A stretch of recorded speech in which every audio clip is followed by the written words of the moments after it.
نحمده ونصلي على رسوله الكريم اما بعد فاعوذ بالله من الشيطان الرجيم بسم الله الرحمن الرحيم رب اشرح لي صدري ويسر لي امري واحلل عقدة من لساني يفقهوا قولي۔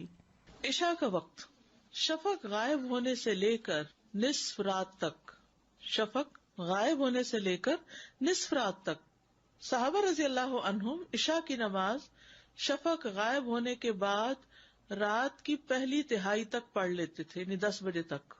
5 بجے اگر سورج غروب ہو تو پہلی تہائی کب ہو جائے گی؟ 10 بجے تک، دوسری پھر 2 بجے تک، اور عشاء کی نماز کا وقت رات کے پہلے نصف تک ہے۔ یہ صحیح مسلم کی روایت ہے۔ اول وقت جوہینہ قبیلہ کے ایک آدمی سے روایت ہے، وہ کہتا ہے میں نے رسول اللہ صلی اللہ علیہ وسلم سے سوال کیا کہ میں عشاء کی نماز کب پڑھوں؟ آپ نے فرمایا نماز عشاء اس وقت ادا کر جب رات پوری وادی کے پیٹ کو بھر دے، یعنی جب پوری وادی پہ اندھیرا چھا جائے۔ آخری وقت، اور جب تم عشاء پڑھو تو آدھی رات ہونے تک اس کا وقت ہے۔ فَإِذَا صَلَّيْتُمُ الْعِشَاءَ فَإِنَّهُ وَقْتٌ إِلَى نِصْفِ اللَّيْلِ۔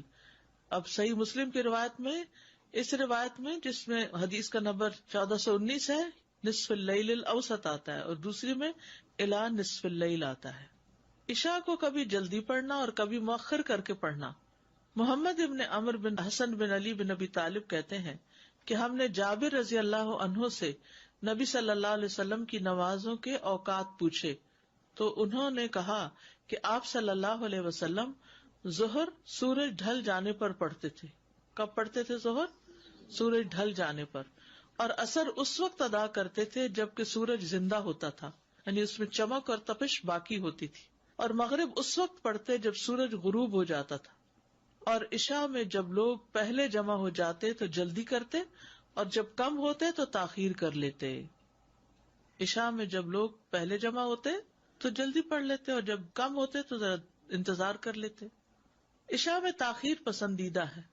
رسول اللہ صلی اللہ علیہ وسلم نماز عشاء کو دیر سے پڑھا کرتے تھے، سنن نسائی کی روایت ہے۔ ایک اور روایت میں آتا ہے آپ نے فرمایا اگر یہ خطرہ نہ ہوتا کہ میں اپنی امت کو مشقت میں ڈال دوں گا تو میں انہیں عشاء کی نماز مؤخر کرنے کا حکم دیتا کہ دیر سے پڑھ لیں۔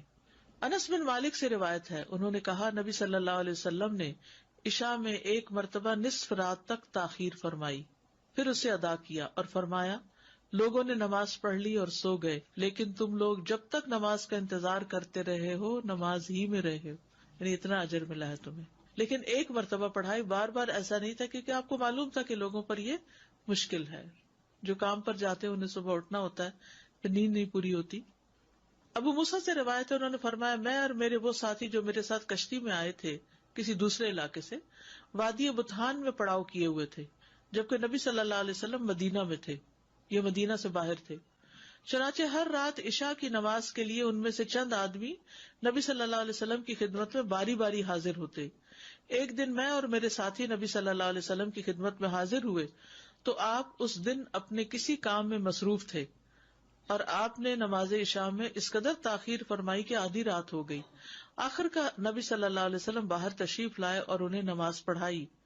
اپنی نماز سے فراغت کے بعد آپ نے ان کے لیے فرمایا جو موجود تھے ذرا ٹھہرو، خوش ہو جاؤ، کیونکہ تم پر اللہ کی یہ نعمت ہے کہ اس وقت تمہارے علاوہ لوگوں میں سے اور کوئی نماز نہیں پڑھ رہا، یا فرمایا اس وقت تمہارے سوا کسی نے یہ نماز نہیں پڑھی۔ معلوم نہیں آپ نے ان دو باتوں میں سے کون سی فرمائی۔ ابو موسیٰ اشعری کہتے ہیں ہم لوگ رسول اللہ صلی اللہ علیہ وسلم کی یہ بات سن کر بہت خوش ہوئے اور واپس لوٹ آئے، کیونکہ اس میں ان صحابہ کی خصوصیت تھی۔ نماز کو نصف رات سے آگے نہیں لے جانا، مؤخر نہیں کرنا۔ اگر عشاء کی نماز وقت سے لیٹ ہو جائے تو یہ حرام ہے، اور کسی کے لیے جائز نہیں کہ وہ عشاء کی نماز یا اس کے علاوہ کوئی اور نماز لیٹ کرے۔ پس اگر وہ بغیر کسی عذر کے لیٹ کرتا ہے تو اس کی وہ نماز باطل اور غیر مقبول ہے، اگر بغیر کسی وجہ کے لیٹ کر رہا ہے، اگرچہ وہ اس نماز کو 1000 دفعہ ہی کیوں نہ پڑھے۔ اور جہاں تک یہ بات ہے کہ نماز عشاء کو اس کے آخری وقت تک لیٹ کر کے پڑھنا افضل ہے، تو اس کو 1/3 سے نصف رات تک لیٹ کیا جاتا ہے، یہ عشاء کی نماز کا افضل وقت ہے۔ اس کو نصف سے لیٹ کرنا حرام ہے، کیونکہ عشاء کی نماز کا آخری وقت آدھی رات تک ہے۔ بس بعض لوگ کیا کرتے ہیں تہجد کے وقت عشاء کے فرض بھی پڑھ رہے ہوتے ہیں کہ ابھی تو فجر تک وقت ہے، فجر تک نہیں ہے. کب تک ہے؟ آدھی رات تک.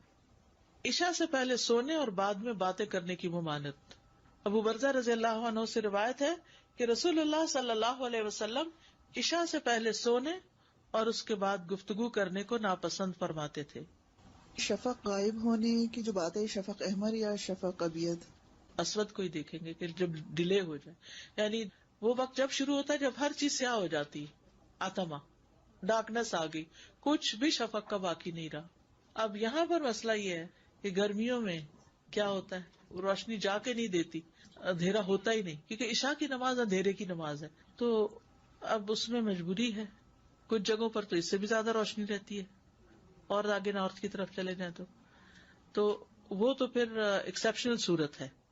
ادروائز جو حکم ہے عام طور پر جیسے سعودی عرب کے اندر یا مڈل ایسٹ کے اندر تو اندھیرے کا ہی وہ کیا جائے گا. اگر ساری چیزیں فرض کے درجے میں ہوتی، مثلا نماز ہے تو نماز میں فرض تو مختصر سے ہی ہیں، لیکن سنتیں ہیں، پھر نفل ہیں، پھر اور چیزیں. اگر ساری چیزیں جس طرح ہم نے 17 رکعتیں فرض کی ہوئی ہیں عشاء کی نماز میں، تو نتیجہ کیا نکلا؟ ہمارے ہاں اکثریت نماز ہی نہیں پڑھتی، اور خصوصاً عشاء کی نہیں پڑھتی. لیکن جن ملکوں میں اتنا شعور ہے کہ یہ 17 کی 17 فرض نہیں، وہاں لوگ پڑھ لیتے ہیں، خواہ فرض پڑھ کے کیوں نہ اٹھ جائیں. یعنی وہ بھی پسندیدہ نہیں کہ صرف فرض پڑھیں، لیکن کم از کم فرض تو پڑھتے ہیں نا. ہمارے ہاں جن لوگوں نے سنت سے بھی بڑھ کے نوافل اور غیر موقدہ کو بھی موقدہ بنا کے اور فرض کے درجے میں لا کے لوگوں کے اوپر مسلط کیا، اس کا نتیجہ کیا نکلا؟ وہ جو آپ آج کل دیکھ سکتے ہیں کہ ایون رمضان میں بھی لوگوں کو توفیق بعض اوقات نہیں ہوتی نماز پڑھنے کی، کہ وہ گھبرا اٹھتے ہیں کہ اتنی لمبی کون پڑھے.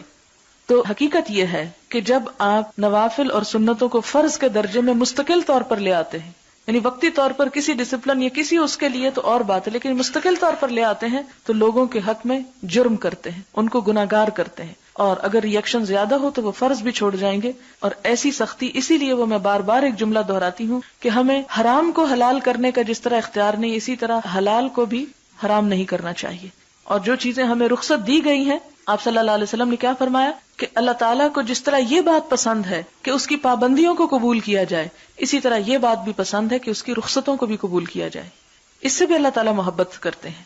یہ مومن پر اللہ تعالیٰ کا ایک احسان ہوتا ہے.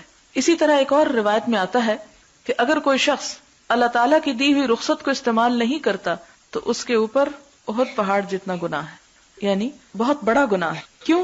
کیا ہے، رخصت ہی تو نہیں لی، کیا فرق پڑتا ہے؟ ہاں، جب آپ اس کو نبھا نہیں سکیں گے تو پھر نتیجہ کیا ہوگا؟ آپ فرض سے بھی جائیں گے، اور جب فرض قضا کریں گے تو آپ کے اوپر لازماً پھر گناہ لدے گا. اس لیے دین کے معاملے میں اس فرق کو مد نظر رکھنا انتہائی ضروری ہے. سبحانک اللہم و بحمدک اشہد